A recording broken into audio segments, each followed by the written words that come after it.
À l'occasion de la séance publique qui a réuni les élus du département en ce mois d'octobre 2023, nous avons adopté la décision modificative budgétaire numéro 1 de notre exercice budgétaire. Alors un petit mot d'abord pour expliquer ce en quoi consiste cette décision modificative budgétaire. En fait, c'est un acte de gestion qui consiste à mettre en adéquation le constat de nos dépenses et de nos recettes au réalisé dans le cadre du déroulé de l'exercice budgétaire pour ajuster les prévisions du budget primitif au plus proche de ce que sont les réalités d'exécution du budget en tenant compte de la conjoncture.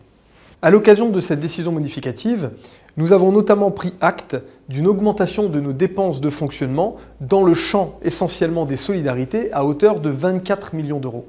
24 millions d'euros, c'est beaucoup. C'est d'abord le fait bien de la conjoncture. Évidemment, l'inflation impacte les ménages, impacte les entreprises, impacte aussi les collectivités, dont le département. Mais 24 millions d'euros pour le département, c'est essentiellement une augmentation de nos dépenses qui sont à destination des publics les plus fragiles, ceux que nous avons la vocation de servir, l'aide sociale à l'enfance, les personnes handicapées, les personnes âgées. Et ces 24 millions d'euros de dépenses supplémentaires démontrent bien la dynamique du département qui se veut d'être le plus proche possible des difficultés de ceux de nos concitoyens qui ont besoin que nous soyons à leur côté pour être à leur service et tenir compte du fait que si la conjoncture se dégrade, l'aide sociale doit être d'autant plus soutenue au profit de ceux qui en ont besoin. Et cette décision modificative nous a également permis, et c'est une vraie satisfaction pour Jean-Pierre Barbier, notre président, et l'ensemble de sa majorité pour l'Isère, d'augmenter la vitesse de notre désendettement, puisque nous avons réduit notre emprunt d'équilibre pour l'exercice 2023 à hauteur de 17 millions d'euros en cette séance d'octobre, ce qui vient améliorer encore, consolider notre bonne situation financière pour que nous puissions sereinement nous projeter vers l'avenir en tenant compte des turbulences qui nous attendent sans doute.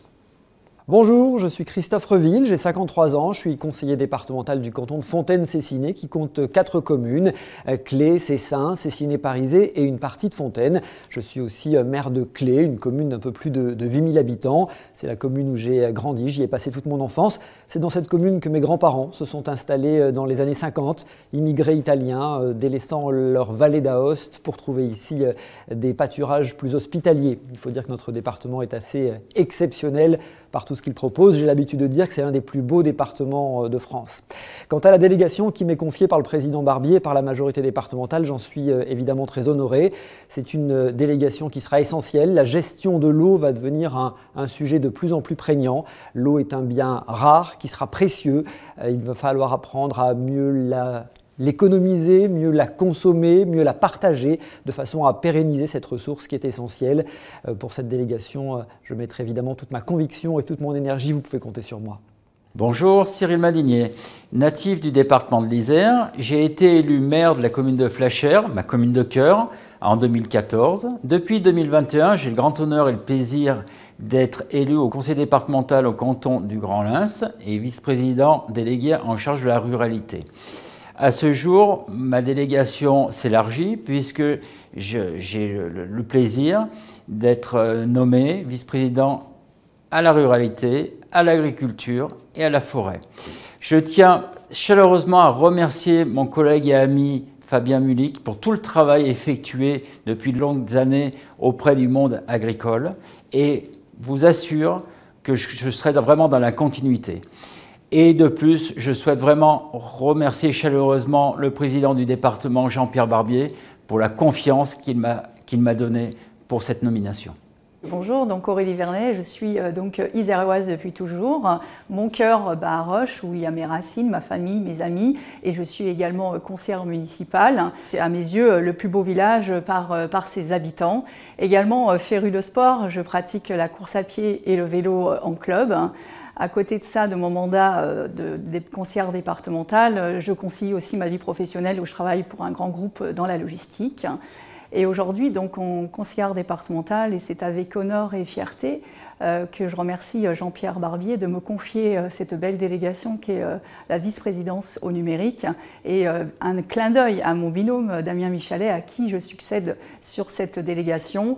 Une délégation pour moi importante avec beaucoup d'envie parce que c'est pour travailler sur le développement dans l'avenir du territoire pour un accès au service du numérique à tous les Isérois et à tous les Iséroises. Bonjour à toutes et à tous. Ces dernières semaines ont été marquées notamment par l'acte terroriste perpétré dans un établissement d'Arras qui a entraîné le décès d'un professeur de français, Dominique Bernard, et grièvement blessé d'autres personnels d'éducation et agents de l'établissement. Nous apportons tout notre soutien à l'ensemble de la communauté éducative et nous présentons nos condoléances à la famille et aux proches de l'enseignant assassiné. 3 ans après l'assassinat de Samuel Paty, l'école reste une cible, car elle est un lieu d'émancipation permettant, malgré toutes les difficultés qu'elle rencontre, à chaque élève d'entrevoir un avenir, quel que soit son milieu d'origine. Face au terrorisme, face à l'obscurantisme, il nous appartient de continuer à porter l'exigence et l'idéal de cette école émancipatrice. La question de la sécurité, de la sûreté de nos établissements scolaires, les collèges publics pour le département, mérite d'être posée, mais il faut prendre garde aux solutions simplistes. Les solutions technologiques de portique ou de vidéosurveillance ne peuvent remplacer la présence humaine. Tant les assistants d'éducation ou les conseillers principaux d'éducation, personnel du ministère, que les agents d'accueil, personnel des collectivités, sont des repères fondamentaux pour nos établissements scolaires. Or, les politiques d'austérité, à l'échelon local comme national, tendent à supprimer ces postes. Pour le groupe d'union de la gauche écologiste et solidaire, ce sont ces politiques qu'il faut changer de toute urgence et de fond en comble. Dans ce contexte difficile, nous tenons encore une fois à saluer toute la communauté éducative de notre pays pour le travail remarquable qu'elle fournit chaque jour à éduquer notre jeunesse. Merci pour votre travail et votre dévouement. Aujourd'hui, le contexte est lourd. Les guerres qui nous entourent, le terrible assassinat de Dominique Bernard nous rappellent tristement celui de Samuel Paty. Nous, en tant qu'élus départementaux du nouveau groupe Isère Écologie et Solidarité, tenions à apporter notre soutien à la communauté éducative et aussi à nos enfants.